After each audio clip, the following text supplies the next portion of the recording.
کہ چلو بھیڑ لگی ہے، میں ذرا بھیڑ میں دیکھوں تو کیا ہو رہا ہے۔ جیسے ہی وہ جوان بھیڑ کی طرف گیا تو کیا دیکھا، ایک شمع روشن ہے، ایک شمع روشن ہے اور ارد گرد پروانے منڈلا رہے ہیں، پروانوں کا ہجوم ہے۔ اللہ اکبر۔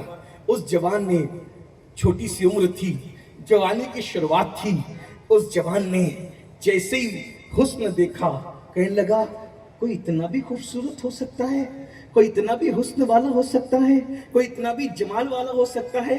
اگر 14ویں صدی کی زبان میں اس خوبصورتی کو بیان کریں تو کہہ دوں سرتابہ قدم ہے، سلطان زمن پھول، لب پھول، دہن پھول، زکن پھول، بدن پھول، واللہ جو مل جائے میرے گل کا پسینہ، مانگے نہ کبھی عطر نہ پھر چاہے دلہن پھول، دندان و لب و زلف و رخ شاہ کے فدائی، اے در عدن لال یمن مشک ختن پھول، دل اپنا بھی شیدائی ہے اس ناخن پاکا، اتنا بھی مہ نو پہ نہ اے چرخ کہن پھول، کیا بات رضا اس چمنستان کرم کی، زہرا ہے کلی جس میں حسین اور حسن پھول، کوئی اتنا بھی خوبصورت ہو سکتا ہے۔ حضرت جامی کہتے ہیں، علامہ جامی کہتے ہیں، جہاں روشن است از جمال محمد، جہاں روشن است از جمال محمد، دلم زندہ شد از وصال محمد، دلم زندہ شد از وصال محمد۔ اور کہتے ہیں بصدق و صفا گشت بیچارہ جامی، بصدق و صفا گشت بیچارہ جامی، بصدق و صفا گشت بیچارہ جامی، غلام غلامان آل محمد۔ جامی کہتے ہیں آیات قرآن اب رویت، تفسیر قرآن گے سویت، روئے تو قرآن ماں ایمات ہوئی ایمات ہوئی۔ اور اللہ اکبر، حضرت امیر خسرو نے کہا تھا نمی دانم سے منزل بود شب جائے کہ من بودم، بہر سرخ سے بسمل بود شب جائے کہ من بودم، پری پیکر نگارے سر و قد لالا رخسارے، سراپا آفت دل بود شب جائے کہ من بودم۔ اور اللہ حضرت حسان ابن ثابت نے کہا تھا وَأَحْسَى مِن قلم ترقت عینی وَأَجْمَلَ مِن قلم تلید النساء خلقت مبرعا من کل عیب کأنک قد خلقت کما تشاء۔ اللہ اکبر۔ دیکھنے والا دیکھ کر کہتا ہے کوئی اتنا بھی خوبصورت ہو سکتا ہے، یہ کون ہے؟ لوگوں بتاؤ یہ کون ہے؟ پروانوں کی طرح منڈلانے والوں بتاؤ تو صحیح یہ شمع روشن کون ہے؟ اللہ اکبر۔ محمد شمع محفل بود شب جائے کہ من بودم، محمد شمع محفل بود شب جائے کہ من بودم۔ اللہ اکبر۔ کسی کہنے والے نے کہا انہیں نہیں جانتے، یہ آمنہ کے لال ہے، یہ عبداللہ کا لگت جگر ہے، یہ کالی زلف والا ہمارا آقا ہے، یہ ہماری جان ہے، یہ ہمارے جان کی جان ہے، یہ ہمارے ایمان کی جان ہے۔ مطلب یہ محمد و احمد ہے، حامد و محمود ہے۔ اللہ اللہ، بس اتنا سننا تھا۔ اللہ اکبر۔ وہ جوان کہتا ہے یہ وہی ہیں جنہوں نے نبوت کا اعلان کیا ہے۔ جی جی جی ہاں یہ وہی ہیں جنہوں نے نبوت کا اعلان کیا ہے۔ یہ بتوں کی عبادت سے روکتے ہیں، یہ صلح رحمی کا حکم دیتے ہیں، یہ نماز کا حکم دیتے ہیں، یہ رشتوں کو جوڑنے کا حکم دیتے ہیں، یہ غریبوں کی مدد کا حکم دیتے ہیں، یہ بیواؤں کے ساتھ صلح رحمی کا حکم، یہ بیواؤں کی مدد کا حکم دیتے ہیں۔ اچھا، اور اس کے بعد وہ جوان آگے بڑھتا ہے اور مصطفیٰ کریم صلی اللہ علیہ وآلہ وسلم کے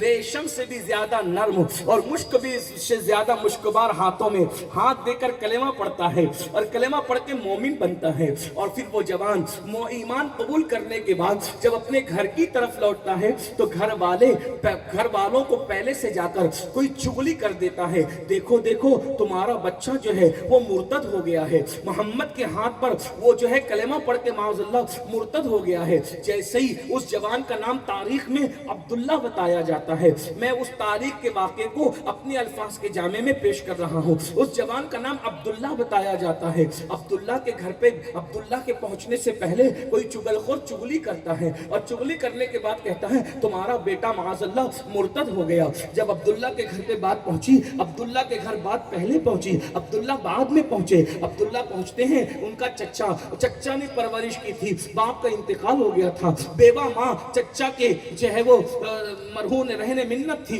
چچا کے احسان تلے دبے ہوئی تھی۔ تو چچا جو ہے کہتا ہے میں نے سنا ہے عبداللہ تم مرتد ہو گئے۔ ایک بات یاد رکھنا میرے جوانوں، اچھی طرح یاد رکھنا، عشق مصطفیٰ انسان کو بزدل نہیں رہنے دیتا، عشق مصطفیٰ انسان کو طاقتور بنا دیتا ہے۔ اس لیے دنیا تمہیں عاشق رسول بننے نہیں دینا چاہتی، دنیا چاہتی ہے کہ تم سب کچھ بنو مگر عاشق رسول نہ بنو. اس لیے یاد رکھو, کہیں میلاد پر پیرے بٹھائے جاتے ہیں, کہیں نعتوں پر پیرے بٹھائے جاتے ہیں, کہیں اللہ اکبر ذکر مصطفیٰ پر پیرے بٹھائے جاتے ہیں, کہیں کہا جاتا ہے کہ ان سے زیادہ پیار نہ کرو, ان کا ذکر زیادہ نہ کرو ورنہ شرک ہو جائے گا. میں نے کہا نادان, کیسے شرک ہوگا؟ اللہ اکبر, اللہ نے سب سے زیادہ قرآن میں جس کا ذکر کیا ہے وہ مصطفیٰ جان رحمت کا ذکر کیا ہے. ارے ذرا سوچ تو صحیح, اللہ اکبر, ان کی زلفیں چہرے پہ آ جاتی ہے تو قرآن اس کو واللیل کہتا ہے, سر پہ جا کر کے سمر جاتی ہے قرآن اسے والضحیٰ کہتا ہے, مانگ نکلتی ہے قرآن اسے مطلع الفجر حق کہتا ہے, وہ تبسم ریز ہوتے ہیں قرآن اسے والنجم کہتا ہے, وہ چلتے ہیں